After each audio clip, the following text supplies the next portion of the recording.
Renato e Soares estão de volta a Porto Alegre e trabalharam normalmente. Reforçam o Grêmio para a preparação diante do América Mineiro. O tricolor, que no mercado de transferências tem uma pauta agitada. A gente vai falar sobre várias possibilidades de saídas sendo construídas. Além disso, as contratações também estão se desenhando. E um valor absurdo deve ser pago a Juan Manuel Iturbe, aquele que será o primeiro reforço do meio do ano.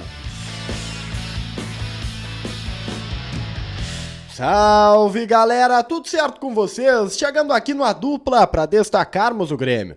Eu sou o Matheus Dávila e nós vamos juntos com o Diário do Grêmio KTO, então deixa o teu like, compartilha o vídeo, te inscreve no canal, ativa as notificações e vem fazer parte do A Dupla. Passa na KTO, te registra, usa o cupom A Dupla que você ganha 20% em cima do primeiro depósito. Se tem mais de 18 anos, não perde tempo. Tem Brasil em campo neste sábado, tem vários jogos, é data FIFA, então aproveita. Aliás, a Dupla está batendo 5.000 inscritos, 5.000 seguidores lá no Instagram. Ainda não batemos, dá essa moral pra gente, @ADuplaYT, a gente tá te esperando por lá com vários conteúdos extras, tá? Estamos te esperando. Eu quero falar com você sobre as últimas horas, até porque o Tricolor trabalhou na sexta-feira e com novidades. O técnico Renato e também o atacante Luis Soares estiveram presentes no treinamento. Os dois tinham sido ausências na atividade de reapresentação na quinta-feira por motivo de folga. Renato e Soares apareceram lá, mas as movimentações foram diferentes, tá? Primeiro, eu quero começar falando de Renato. Ele esteve no gramado, encarou um pouco a chuva, mas encarou por pouco tempo. Renato teve uma conversa com o grupo de jogadores por 4 minutos, exatos 4 minutos, onde ele colocou ali algumas coisas da atividade, pelo que dava para entender a distância. Estava falando também sobre os desafios futuros e depois disso se recolheu. Foi para casa mata, ficou alguns minutos e entrou para a sala do departamento de futebol. A informação é que Renato Portaluppi não comandou o treinamento, porque de fato ele não comandou, quem comandou foi o Alexandre Mendes e os outros auxiliares, porque Renato estava numa reunião com os dirigentes do futebol do Grêmio. Reunião essa que tem várias pautas, inclusive o mercado de transferências, e o Grêmio está muito agitado neste mercado. Teve o folgão, o Renato descansou e agora eles estavam colocando o assunto em dia, colocando as pautas em dia. Por isso, na sexta-feira, o Renato participou muito pouco do treinamento que foi orientado lá no gramado do CT. Já Luis Soares, que foi a outra novidade, esse não teve mole de fugir da chuva não. Soares esteve presente durante boa parte, do trabalho. E eu digo boa parte porque ele não fez apenas os últimos 20 minutos. Soares foi recolhido pela preparação física para o vestiário. Preservado, em outras palavras. Mas nos demais movimentos, nos demais trabalhos, ele esteve presente. Se a atividade durou quase 2 horas, Soares participou de 1h30, 1h35 mais ou menos. Eu não tenho uma avaliação concreta sobre a atividade do Soares, tá? Eu achei ele normal, mas eu vou dar o depoimento do meu colega lá da Rádio Gaúcha, Bruno Flores, repórter extremamente qualificado e muito observador. Para o Bruno, o Soares estava um pouco desconfortável com dores. Eu não achei, sinceramente, mas estou colocando estes dois lados. São 2 observações, são 4 olhos, 2 pares diferentes. Eu olhei de uma forma, o Bruno olhou de outra. Acho que vale a reflexão e vale a gente ficar atento aí à forma de Luis Soares por conta de possíveis dores no joelho. A gente sabe que ele estava bem desgastado antes da parada da data FIFA. Sobre o treinamento ainda, tivemos uma outra atração. Além de Renato e de Luis Soares, Ferreira esteve no gramado e ele participou durante toda a atividade. Ferreira está praticamente liberado pelos médicos e a expectativa é que ele possa ganhar minutos no jogo contra o América Mineiro no próximo dia 22. Ferreirinha deve, nos próximos dias e quem sabe até neste sábado no jogo treino, começar a mostrar para o técnico Renato que pode sim voltar ao time muito em breve. João Pedro e Kahneman, que foram preservados do treinamento de quinta-feira, o primeiro pós-folga, estiveram no campo e trabalharam normalmente. Apenas Walter Kahneman, que junto com o Soares, acabou deixando o gramado nos minutos finais. Nada preocupante, o Kahneman extremamente aplicado na atividade, é um jogador que nós veremos em campo no dia 22 contra a equipe do América Mineiro. Sobre o ambiente do treinamento, acho válido falarmos. O clima mas muito leve e descontraído. Prova disso é esse gol aí, ó, o gol que define um vencedor, tá? Na atividade, a disputa entre os boleiros, eles levam super a sério e o clima em alto astral. Dá pra ver a brincadeira, dá pra ver a resenha, teve gol da vitória, teve comemoração, teve corneta, tudo fazendo parte de um bom ambiente de trabalho. Agora a gente vira a página e fala sobre o mercado de transferências. O jornal Bild destacou o interesse do Union Berlin na contratação de Bitelo.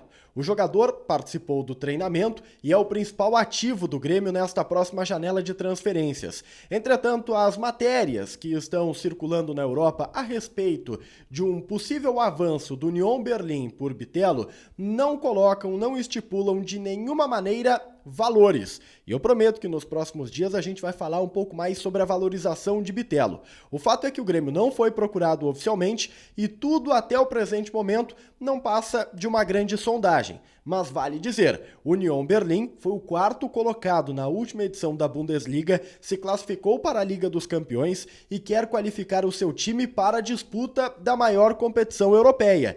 E o Bitelo é um nome analisado. Eles chegaram a sondar a situação do Isco, atleta, renomado, espanhol, mas estão buscando outras possibilidades. E é aí que entra o Bitelinho. O Bitelo é um cara, com um bom conceito dentro do futebol brasileiro, mas que ainda não conseguiu construir a sua imagem internacional. Será que o Union Berlin faria este investimento para uma Liga dos Campeões? A gente vai aguardar, mas é a informação que vem da Europa, esta valorização do Bitelo.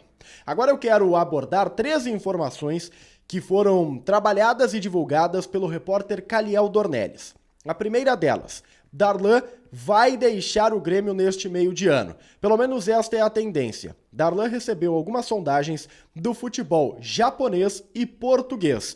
Darlan estava para sair no início do ano, mas depois de um pedido do técnico Renato, ele permaneceu. Ele tinha uma proposta do Cuiabá, o Renato segurou ele, mas a verdade é que o Renato segurou e nunca deu uma sequência de jogos para o Darlan, que recentemente inclusive mudou de empresário. Agora, com o interesse do futebol internacional no seu estilo, no seu futebol, na sua contratação, o Darlan se reuniu com o seu empresário e o empresário comunicou à direção gremista a intenção do atleta de deixar Porto Alegre. E os dirigentes concordaram. Se a proposta de fato chegar, e pelo que o staff do jogador trabalha, ela deve chegar, o Darlan será liberado e vai deixar o Grêmio. Um outro jogador que quase deixou o Grêmio, mas esse vai permanecer, é o Zinho. O Zinho é um atleta que acabou perdendo muito espaço nos últimos dias, meses. Teve a oportunidade, mas a verdade é que o técnico Renato acabou vendo o Zinho perder espaço na hierarquia por conta do seu desempenho dentro de campo. A Chapecoense tentou a contratação de Zinho para a disputa da Série B. O Grêmio negou, o Grêmio afirmou que o atleta é importante para o grupo e ele vai permanecer por isso, mas dentro deste contexto de hierarquia, na descendente. Está trabalhando lá no CT Presidente Luiz Carvalho para tentar recuperar o prestígio e, consequentemente, o espaço. Uma outra possibilidade de saída, que foi recusada pelo Grêmio, a proposta que acabou chegando do futebol colombiano, envolve o nome de Mateu Velasco. É um jogador de 18 anos, de bom potencial, ele é um meio-campista que acabou atraindo os olhos do futebol colombiano. Ele é colombiano, isso facilita muito, O Grêmio recebeu uma oferta, mas era uma oferta que financeiramente não valia, 20% apenas dos direitos econômicos, não envolvia dinheiro, e o Grêmio disse, não, por esse valor não, se for metade dos direitos econômicos, a gente até libera. O Mateu Velasco, ele não está ali, naquela alça de mira do técnico Renato até o presente momento. A proposta foi recusada, mas a informação de bastidor de dentro do Grêmio, que foi trazida pelo Caliel, é que Velasco deve ganhar uma oportunidade de treinar com o elenco profissional e desta maneira ser observado pelo técnico Renato Portaluppi. Esse tipo de movimentação é muito corriqueira. Volta e meia eu trago aqui os jogos, os coletivos de reservas contra a Sub-20. É mais ou menos numa atividade assim que ele deve ser aproveitado, até para dar uma valorizada no seu passe. Sobre chegadas, precisamos falar de 2 informações principalmente. A primeira delas, Soteldo assinou com o Santos. O Santos comprou, garantiu a permanência de Soteldo.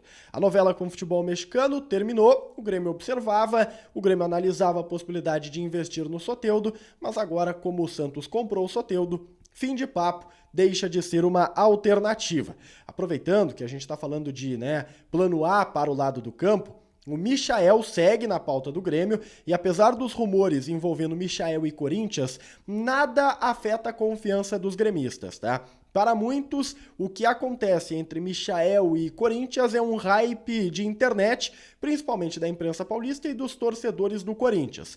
Nada mudou, o grande problema segue sendo o mesmo e não é o adversário na corrida pela contratação, e sim o clube que detém os direitos do jogador, o Al Hilal, que insiste em pedir altas quantias e não facilitar a saída do atleta. Ele está no Brasil, aguardando uma definição, mas deve voltar para realizar a pré-temporada junto do clube árabe, lá na Áustria. Inclusive, os árabes já chamaram ele para essa atividade. Para fechar, uma informação muito importante, tá? O Grêmio chegou a um acordo com Juan Manuel Iturbe. O jogador chegou a um acordo com a direção gremista depois de uma pequena novela e vai jogar em Porto Alegre. O repórter da Rádio Guaíba, Rafael Pfeiffer, trouxe uma informação mas muito importante sobre o contexto do negócio. Valores que eu considero absurdos, mas a informação do Pfeiffer traz: Iturbe ganhará nos primeiros 6 meses em Porto Alegre um salário na casa dos R$250 mil mensais. Até aí tudo bem, faz parte do contexto do futebol. O problema vem na sequência. Na temporada de 2024, o salário de Iturbe subirá para R$600 mil. Salário não é o termo mais apropriado, é o custo mensal. Por quê? Porque além do salário, em 2024 o Grêmio vai diluir o valor das luvas, das premiações, das bonificações do contrato. Ao invés de pagar agora, o Grêmio vai jogar para o ano que vem para parcelar. Até porque no ano que vem se espera que o clube tenha mais receitas, esteja jogando uma Libertadores da América, daria uma facilitada. O Iturbe aceitou, ganharia um valor mensal ali na casa dos 600 mil, um baita de um valor. A questão é que o Iturbe não é jogador de 600 mil. É uma estratégia negocial, é um valor astronômico, Teoricamente pagaria agora esta quantia, mas como vai diluir, vai ficar um custo mensal muito alto. Iturbe, 30 anos, que está jogando no futebol grego, deve ser anunciado apenas no final do seu vínculo com o Aris. E isso acontecerá nas próximas semanas, mas o acordo já foi selado, ele vai jogar no Tricolor a partir de julho. Um Diário do Grêmio KTO longo, hein? Então não esquece de deixar o like, compartilhar o vídeo, se inscrever no canal, ativar as notificações. Vem fazer parte do A Dupla, cara. A gente se vê. Tchau, tchau.